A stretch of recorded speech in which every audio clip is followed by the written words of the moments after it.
Good morning student. हमारे MA final की MA final geography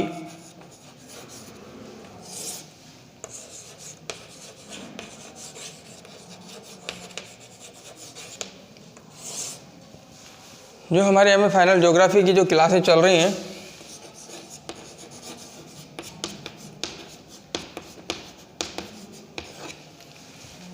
इसमें हमारा जो चौथा पेपर चल रहा है वो चल रहा है पॉलिटिकल ज्योग्राफी।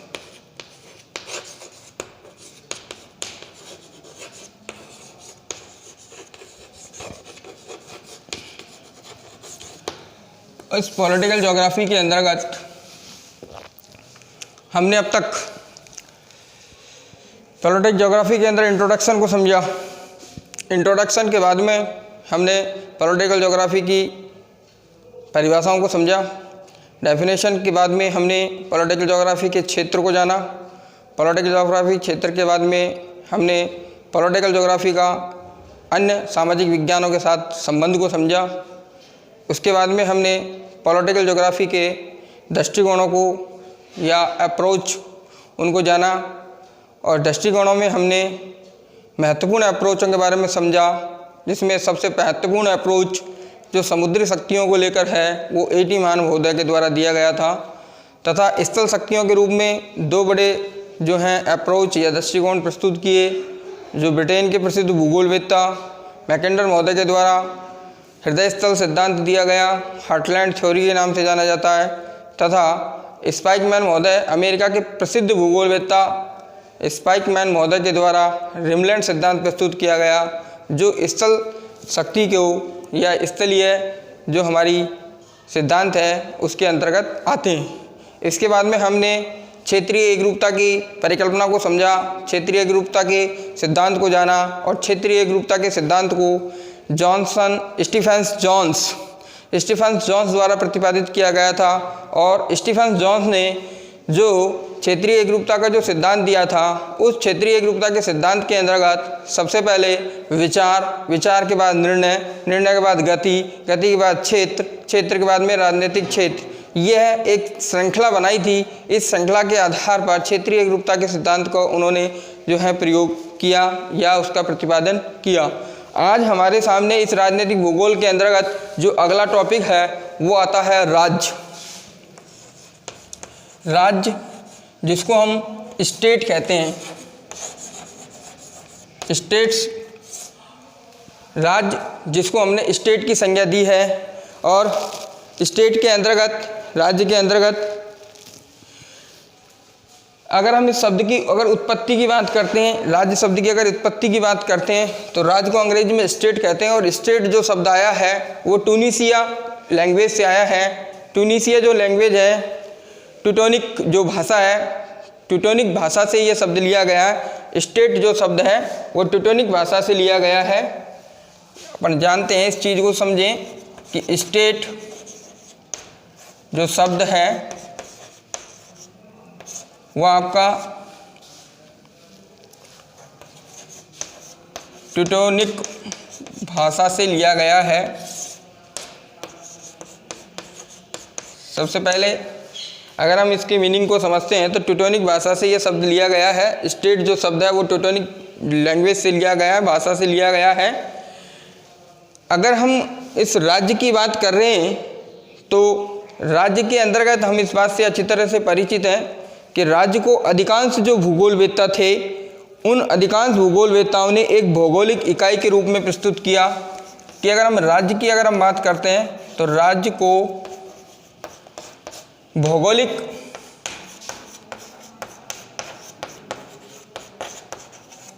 इकाई के रूप में प्रस्तुत किया है। राज्य को एक भौगोलिक इकाई के रूप में प्रस्तुत किया है। एक इकाई की मान्यता प्रदान की है। जो हमारे भूगोलवेत्ता हैं, अधिकांश जो भूगोलवेत्ता हैं, वो राज्य को एक भौगोलिक इकाई के रूप में या राज्य को एक भौगोलिक इकाई की मान्यता देते हैं। अगर हम इस राज्य की बात करते हैं तो हम इस बात से अच्छी तरह से परिचित हैं क्योंकि विश्व में सभी लोग जो व्यवहारिक रूप से शासन करने वाले एक इकाई के रूप में राज्य को स्वीकार करते हैं कि राज्य को विश्व के सभी लोग व्यवहारिक रूप से शासन करने वाले एक इकाई के रूप में स्वीकार करते हैं तथा वर्तमान में विश्व में स्थित विभिन्न राज्यों के भौगोलिक जो परिस्थितियां हैं, जैसे जलवायु है, वहाँ का जो है धरातल है, वहाँ का उद्योग जगत है, वहाँ के प्राकृतिक संसाधन हैं, ये वहाँ के परिवहन की सुविधाएं, ये सभी जो भिन्नताएं हैं वो हमारे राज्य को नियंत्रित तथा संचालित करने का कार्य करती हैं। इस तरह से राज्य एक भौगोलिक इकाई के रूप में जो है माना जाता है। कहने का तात्पर्य यह हुआ कि विश्व समुदाय के लोग जो राज्य की अगर चर्चाएं करते हैं तो बताते हैं कि राज्य जो है वो एक पूरा का पूरा एक शासन करने वाली एक इकाई है, एक शासन करने वाली इकाई के रूप में जाना जाता है। यानी कि राज्य को विश्व के सभी लोगों ने शासन करने वाली इकाई के रूप में माना है। वो वर्तमान के स्वरूप के अंतर्गत अगर राज्य की बात करते हैं तो राज्य के अंतर्गत जो भिन्नताएं हैं, चाहे वो जलवायु की भिन्नताएं हों, चाहे उसके प्राकृतिक संसाधनों की भिन्नताएं हों, चाहे आर्थिक जगत की भिन्नताएं हों, चाहे उद्योग हो, चाहे परिवहन हो, चाहे संचार की भिन्नताएं हों, ये सारी भिन्नताएं इस राज्य को नियंत्रित तथा संचालित करने का कार्य करती हैं। एक राज्य को नियंत्रित तथा संचालित करने का कार्य करती हैं। राज्य जो है वो एक भौगोलिक रूप में अलग अलग भूगोलवेत्ताओं ने राज्य को एक भौगोलिक इकाई के रूप में माना है और राज्य का अंग्रेजी स्टेट होता है और स्टेट जो शब्द आया है वो जो है ट्यूटोनिक भाषा से आया है कि ट्यूटोनिक भाषा के अंतर्गत स्टेट शब्द की उत्पत्ति को माना गया है। अगर हम इस स्टेट की अगर हम परिभाषा की बात करते हैं तो परिभाषाओं के अंतर्गत अगर हम देखें कि राज्य को परिभाषित करने के लिए अलग अलग समय अवधि के अंतर्गत अलग अलग भूगोलवेत्ताओं के द्वारा राज्य को परिभाषित किया गया। राज्य को परिभाषित करने में जो योगदान रहे, जिनके अंतर्गत से प्रमुख भूगोलवेत्ता थे मूडी के साथ साथ पाउंड्स के बाद साथ कार्लसन महोदय, पाउंड्स महोदय तथा मूडी महोदय ने राज्य को परिभाषित किया है और परिभाषाएं प्रस्तुत करके राज्य का जो है मीनिंग या राज्य को समझाने का कार्य किया है। तो सबसे पहले इन परिभाषाओं के अंतर्गत हम अगर बात करते हैं तो मूडी महोदय के अनुसार राज्य की जो डेफिनेशन होगी, मूडी महोदय के अनुसार कि राज्य क्षेत्र व लोगों से मिलकर बनता है। राज्य क्षेत्र तथा लोगों से मिलकर बनता है।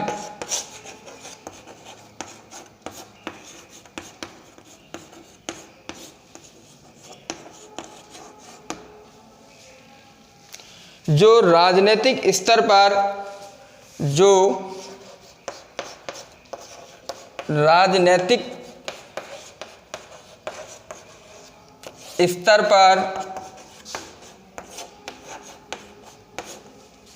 एक संगठन द्वारा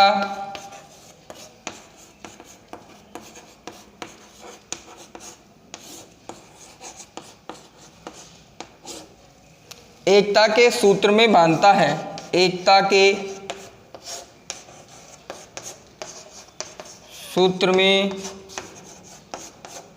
बांधता है।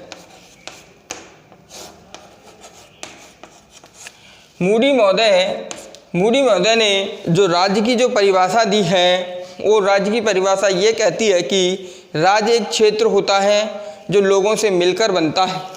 राज्य राजनीतिक स्तर पर एक संगठन द्वारा एकता के सूत्र में बांधे रखने का कार्य राज्य करता है। इसी तरह से जो अगले जो भूगोलवेत्ता हैं वो हमारे पाउंड्स हैं। उन्होंने कहा है कि राज्य लोगों द्वारा संगठित किया राजनीतिक क्षेत्र है। पाउंड्स महोदय जो कहें वो कहते हैं पाउंड्स कि राज्य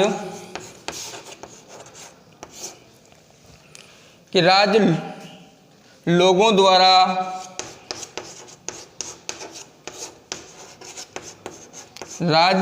द्वारा संगठित किया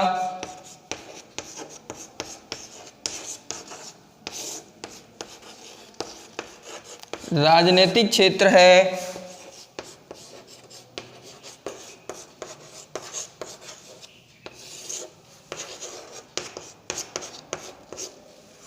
राजनीतिक क्षेत्र है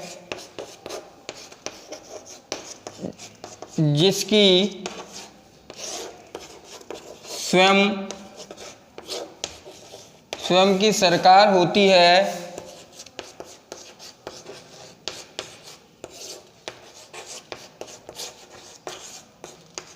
जिसकी स्वयं की सरकार होती है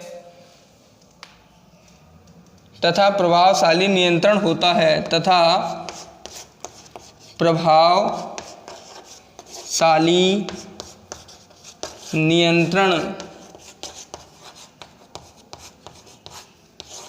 होता है।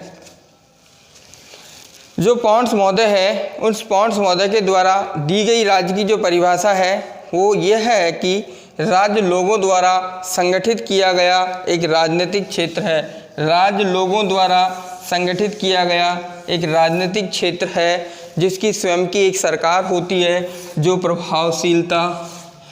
प्रभावशील कंट्रोल या नियंत्रण में होती है। पॉन्ट्स महोदय ने कहा है कि राज्य लोगों द्वारा संगठित एक राजनीतिक क्षेत्र है जिसकी स्वयं की सरकार होती है, जिसका प्रभावशाली नियंत्रण होता है। तो मूडी महोदय तथा पॉन्ट्स महोदय ने जो समय अवधियों में अलग अलग समय अवधियों में जो परिभाषाएं दी हैं, उन परिभाषाओं के अलावा जो हमारी अगली जो परिभाषा है वो है हमारी कार्लसन महोदय ने जो राज्य की परिभाषाएं दी हैं वो हैं कि राज्य एक क्षेत्र ग्लोब का वह भाग है। कार्लसन महोदय कहते हैं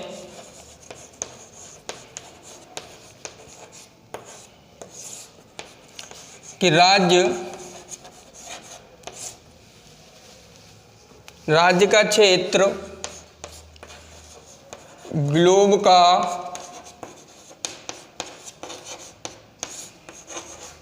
वह भाग है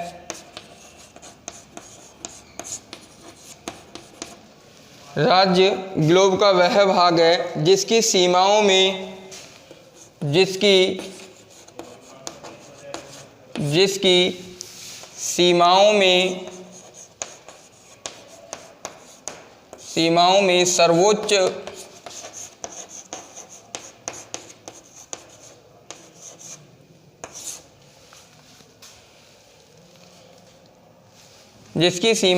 सर्वोच्च सत्ता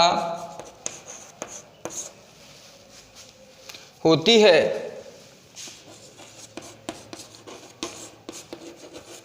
जिसकी सीमाओं में सर्वोच्च सत्ता होती है, वहाँ के लोग एवं संसाधनों पर शासन करता है। जो वहाँ के लोग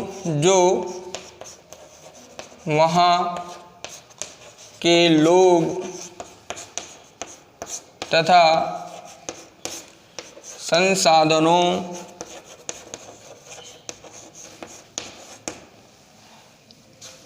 पर शासन करता है। राज्य का क्षेत्र ग्लोब का वह भाग है। कार्लसन महोदय के अनुसार राज्य की जो परिभाषा दी गई है वो कहती है कि राज्य ग्लोब का वह भाग है जिसकी सीमाओं में सर्वोच्च सत्ता होती है। ग्लोब का वह भाग है जिसकी सीमाओं में सर्वोच्च सत्ता होती है, जो वहाँ के लोग तथा संसाधनों पर शासन करता है। शासन करता है।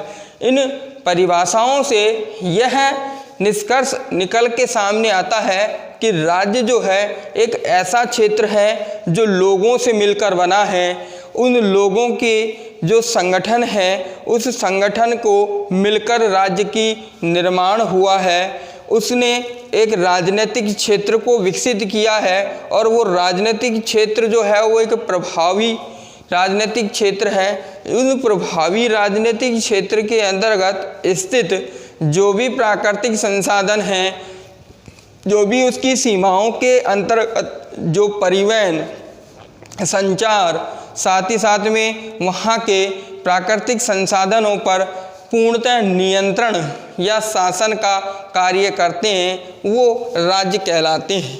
राज्य की इन परिभाषाओं से यह बात स्पष्ट होती है कि राज्य जो है वो हमारा पृथ्वी तल पर राज्य एक अभिन्न अंग है जिसका एक स्वयं का एक क्षेत्र होता है तथा राजनीतिक सत्ता का होना राज्य के लिए आवश्यक है। राज्य प्रशासन के रूप में भी स्पष्ट रहता है जिसका प्रमुख उद्देश्य राज्य के लोगों के हितों की रक्षा करना होता है तथा संसाधनों का उपयोग करना होता है।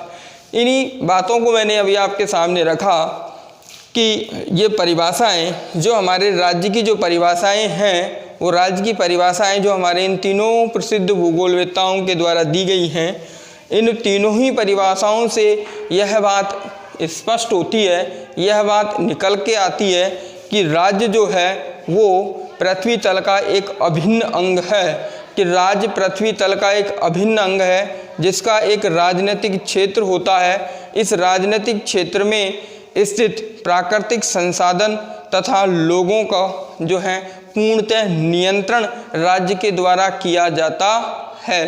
तो ये परिभाषाओं से ये स्पष्ट होता है कि राज्य जो है एक संसाधनों का नियोजन करने का कार्य करता है।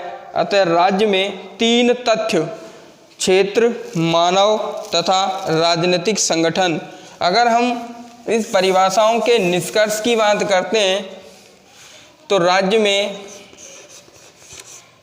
तीन जो हैं हमारे तथ्य सामने निकल के आते हैं। तीन तथ्य, जिन तथ्यों में से सबसे पहले क्षेत्र, नंबर दूसरा मानव, नंबर तीसरा राजनीतिक संगठन।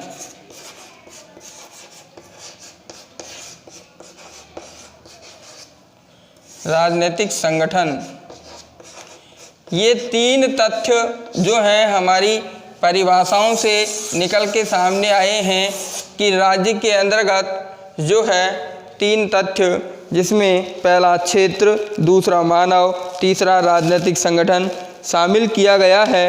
ये तीनों ही जो तथ्य हैं ये हमारे इन परिभाषाओं से निकल के आए हैं कि राज्य जो होते हैं उन राज्यों का एक राजनीतिक क्षेत्र होता है और राजनीतिक जो क्षेत्र होता है वो राजनीतिक क्षेत्र एक संगठन द्वारा एकता के रूप में जो है बांधे रखने का काम करता है, जिसकी स्वयं की एक सरकार होती है, जिसका एक स्वयं का एक नियंत्रण होता है, जिस पर एक सीमाएं होती हैं, जिसकी सीमाओं की एक पूर्णतः सत्ता होती है और वह लोगों तथा संसाधनों पर शासन करने का कार्य करता है।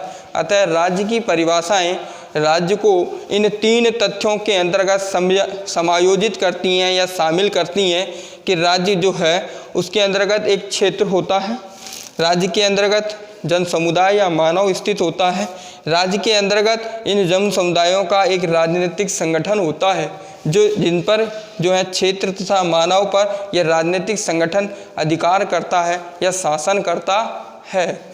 ये राजनीतिक भूगोल के अंतर्गत जो राज्य जो दे रखा है उस राज्य की परिभाषाएं हमें राज्य के बारे में इन तीन तथ्यों पर, निष्कर्षों पर ले जाकर पहुंचती हैं। ये परिभाषाएं जो राज्य की हमारे सामने तीन अलग अलग समयावधियों के अंतर्गत प्रसिद्ध भूगोलवेत्ताओं के द्वारा दी गई हैं, जिसमें से मूडी, पाउंड्स तथा कार्लसन महोदय ने ये राज्य की परिभाषाएं प्रस्तुत की हैं।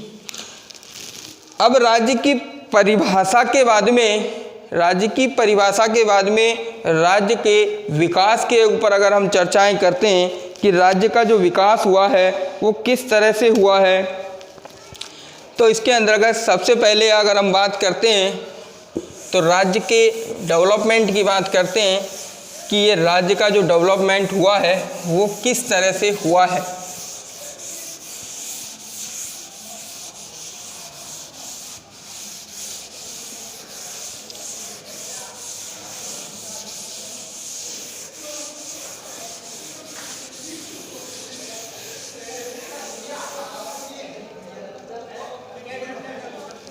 अगर हमारा अगला जो बिंदु अगर लेते हैं तो वो लेते हैं राज्य का विकास। परिभाषाओं के बाद में अगर हम विकास की अगर हम बात करते हैं, अगर हम स्टेट के डेवलपमेंट की बात करते हैं तो हम सभी इस बात से अच्छी तरह से परिचित हैं कि जो रक्त जो संबंध होता है, इस रक्त संबंध से, ये जो रक्त का जो संबंध होता है, इस रक्त के संबंध से हमारे परिवार का निर्माण होता है, बंधुओं का निर्माण होता है, परिवार बनता है, बंधु बनते हैं। और इस परिवार से अगर हम परिवार की अगर हम बात करते हैं तो परिवार से हमारा समाज, परिवार या बंधुओं से हमारा समाज बनता है, परिवार और बंधुओं से समाज बनता है। और अगर समाज की अगर हम बात करें तो समाज से हमारा राज्य का निर्माण होता है। अगर हम समाज की बात करें तो समाज से जो है राज्य का निर्माण होता है, राज्य का विकास होता है, राज्य निर्माण। ये चीज़ जो हमारे राज्य के विकास के बारे में बताती है कि जो रक्त जो संबंध होता है, उस रक्त संबंध से हमारे बंधु या परिवार का निर्माण होता है, और परिवार या बंधुओं से समाज का निर्माण होता है। और जब समाज का जब निर्माण हो जाता है तो समाज का निर्माण जो है वो राज्य का निर्माण कर देता है। ये जो है राज्य के विकास में सामाजिक, राजनीतिक तथा भौगोलिक वातावरण जो है अपना एक जो है महत्वपूर्ण योगदान देता है। राज्य के विकास में सामाजिक, राजनीतिक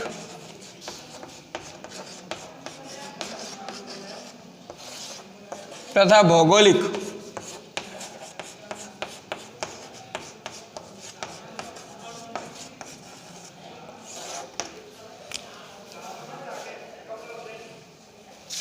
वातावरण का योगदान होता है।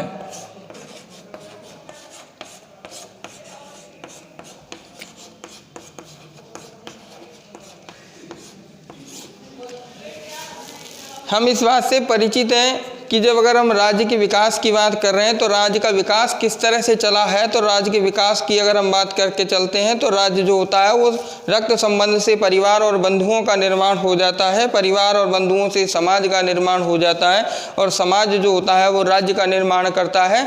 और जो राज्य होता है जिसमें सामाजिक, राजनीतिक तथा भौगोलिक वातावरण का एक महत्वपूर्ण योगदान होता है। और अगर हम इस राज्य के विकास की अगर हम चर्चाएं आगे बढ़ाते हैं और राज्य के विकास की चर्चाओं को आगे बढ़ाते हुए अगर हम बात करते हैं तो हम ये देखते हैं कि राज्य का विकास, अगर हम प्राचीन काल के राज्यों के विकास की बात करें तो हम यहाँ 3 कालों में अगर राज्य के विकास को बांटें तो पहला जो काल आता है प्राचीन काल, और दूसरा जो काल आता है मध्यकाल, और तीसरा जो काल आता है आधुनिक काल। इन 3 काल के अंतर्गत अगर हम राज्य की बात करते हैं तो जरा इन पर देखते हैं। राज्य के विकास में हमने इस बात से परिचित हो गए कि राज्य का जो निर्माण है वो समाज से हुआ है, और समाज का निर्माण किस तरह से हुआ है।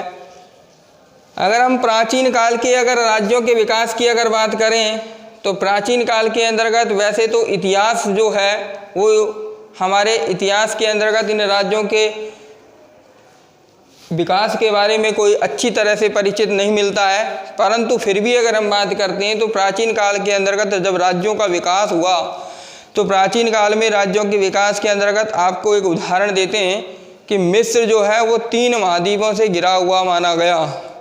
तो मिस्र के साथ साथ जब हमने देखा कि जो हमारा रोम का जो शासन था, या हम कह सकते हैं कि प्राचीन काल के अंतर्गत जो हमारा इटली, ग्रीक जो हमारे नगर थे, इन इटली और ग्रीक नगरों की अगर हम बात करते हैं तो इन राज्यों का जो विकास हुआ था वो प्राचीन काल के अंतर्गत देखने को मिलता है। तो प्राचीन काल में जो राज्यों का विकास हुआ वो राजनीतिक तथा भौगोलिक वातावरण के संगठन के आधार पर हुआ, वहाँ की भौगोलिक परिस्थितियों के आधार पर हुआ।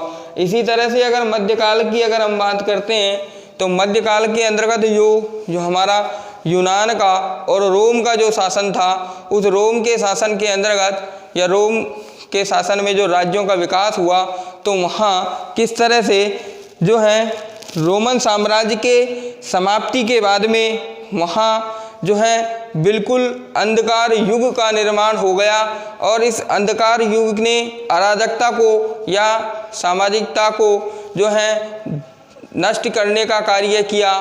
तो इस डार्क एज पीरियड के अंतर्गत जो है रोमन साम्राज्य का पतन हो जाने के बाद में यहाँ सामंतवादी जो व्यवस्था है उसका उद्भव हुआ।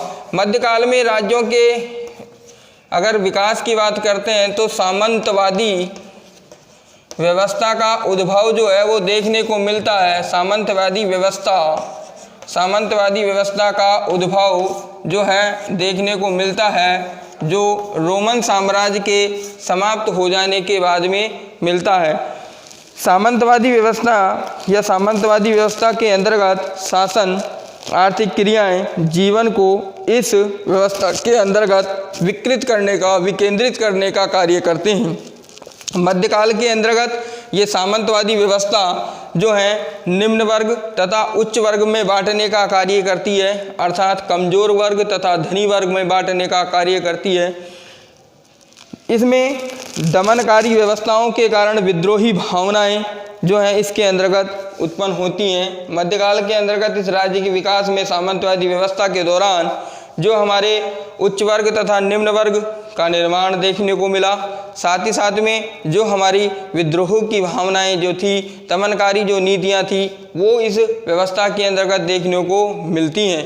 और इसी मध्यकाल के अंतर्गत जो हमारा ब्रिटेन है, जो स्पेन है, जो पुर्तगाल है, जो इटली है, इन जो है राज्यों का विकास इसी मध्यकाल के अंतर्गत देखने को मिलता है। इसके बाद में अगर हम आधुनिक काल की बात करते हैं तो आधुनिक काल के अंतर्गत राज्य की जो व्यवस्था होती है वो सरकार के निर्माण पर होती है। राज्य जो व्यवस्था है वो सरकार निर्माण पर होती है, सरकार का निर्माण पर होती है। और इस सरकार के निर्माण पर वर्तमान के अंतर्गत जो है स्वायत्त शासन का विस्तार जो है इसके अंतर्गत आधुनिक काल के अंतर्गत देखने को मिलता है। स्वायत्त शासन जो है वो आधुनिक काल के अंतर्गत देखने को मिलता है। तो हमने ये देखा कि राज्य के विकास की जो प्रक्रिया है वो एक लगातार जारी रखने वाली क्रिया है, कि राज्य का विकास ये नहीं है कि प्राचीन काल के अंतर्गत जिन राज्यों का विकास हुआ वो मध्यकाल में नहीं हुआ हो या मध्यकाल के बाद में आधुनिक काल में नहीं हुआ हो। कुल मिला के बात ये हुई कि राज्य का जो विकास है वो एक प्रगतिशील विकास होता है, ये कभी भी समाप्त नहीं होता है, अर्थात ये निरंतरित चलने वाला विकास है, अर्थात ये एक ऐसा प्रोसेस है जो लगातार चलता रहता है। परिणाम ये हुआ कि राज्य जो प्राचीन काल के जो राज्य थे उनमें परिवर्तन होकर मध्यकाल में राज्यों का विकास और बढ़ा, और आधुनिक काल के अंतर्गत राज्यों के अंतर्गत राज्य सरकार तथा स्वायत्त शासन जो था उसका उद्भव जो है राज्यों के अंतर्गत सबसे ज़्यादा देखने को मिलता है, जिसका प्रभाव जो है वो हमारे राज्य के विकास पर पड़ता है। किस तरह से आज जो है राज्य के विकास के अंतर्गत जो हमारे अनेक तत्व हैं, जो प्रतिनिधित्व सरकारें हैं, जो औद्योगिक क्रांतियां हैं, जो जनसंख्या है, जो जनसंख्या परिवर्तन है, जो राज्यों की आपसी जो है निर्भरता है, साथ ही साथ अंतर्राष्ट्रीय कानूनों का विकास है, ये राज्य के विकास पर प्रभाव डालने का काम करते हैं। इस राज्य के विकास पर जो वर्तमान समय में हमारे यहाँ की जो जनसंख्या है, जनसंख्या में होने वाला जो परिवर्तन है, साथ ही साथ इस एक राज्य का दूसरे राज्य के साथ जो संबंध है, साथ ही साथ वहाँ सरकार के बाद में वहाँ की औद्योगिक क्रांति, एक राज्य का दूसरे राज्य के साथ संबंध, जनसंख्या में होने वाला परिवर्तन, कानूनों का विकास, अंतर्राष्ट्रीय स्तर पर कानूनों का विकास, ये राज्य के विकास पर जो है प्रभाव डालते हैं। तो हमारे सामने ये बात निकल के आई कि राज्य जो है इस राज्य के विकास पर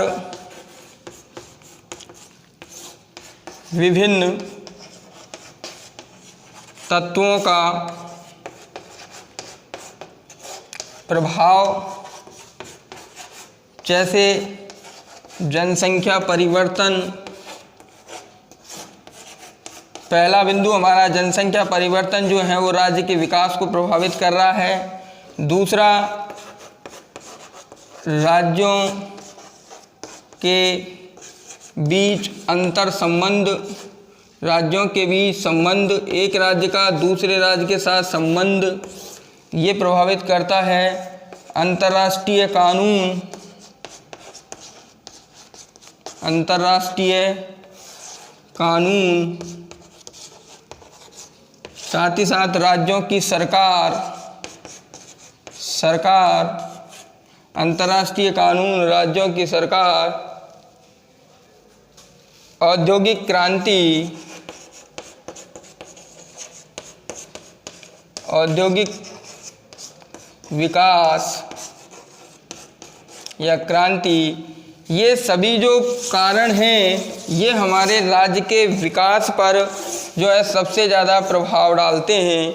हमारे राज्य के विकास के ऊपर इन तथ्यों का सबसे ज़्यादा प्रभाव देखने को मिलता है। अगर राज्य के विकास की हम बात करें तो राज्य का विकास निरंतर चलने वाला एक प्रक्रम है। राज्य का विकास प्राचीन काल, मध्यकाल, आधुनिक काल में जिस तरह से राज्यों का विकास हुआ, वही विकास वर्तमान में अगर हम देखें तो विकास रुकने वाला नहीं है। अर्थात विकास जो है एक सतत क्रिया है, सतत प्रोसेस है। तो राज्य के विकास में जो हमारे विभिन्न जो तत्व हैं जो उसके विकास को प्रभावित करते हैं, उन तत्वों के अंतर्गत सबसे महत्वपूर्ण तत्व आता है उस राज्य की सरकार का नियंत्रण। दूसरा महत्वपूर्ण जो प्रभाव पड़ता है वो पड़ता है राज्य का औद्योगिक विकास। तीसरा महत्वपूर्ण जो प्रभाव पड़ता है वो पड़ता है राज्य की जनसंख्या में बदलाव, साथ ही साथ राज्य का दूसरे राज्य के साथ संबंध, साथ ही साथ अंतर्राष्ट्रीय कानून व्यवस्था। ये राज्य के विकास को प्रभावित करने वाले तत्व हैं जो हमारे राज्य के विकास को निरंतर परिवर्तित कर रहे हैं, निरंतर बदल रहे हैं। परिणाम ये हुआ कि आज जो है वो राज्य जो है आज इन विकास के तत्वों के द्वारा लगातार परिवर्तित होता जा रहा है। तो हमने इस राजनीतिक भूगोल में, इस पॉलिटिकल ज्योग्राफी में, इस राज्य के टॉपिक के अंतर्गत सबसे पहले हमने राज्य की मीनिंग को जाना, राज्य का अंग्रेजी रूपांतरण स्टेट को समझा, और स्टेट जो शब्द है वो हमारा ट्यूटोनिक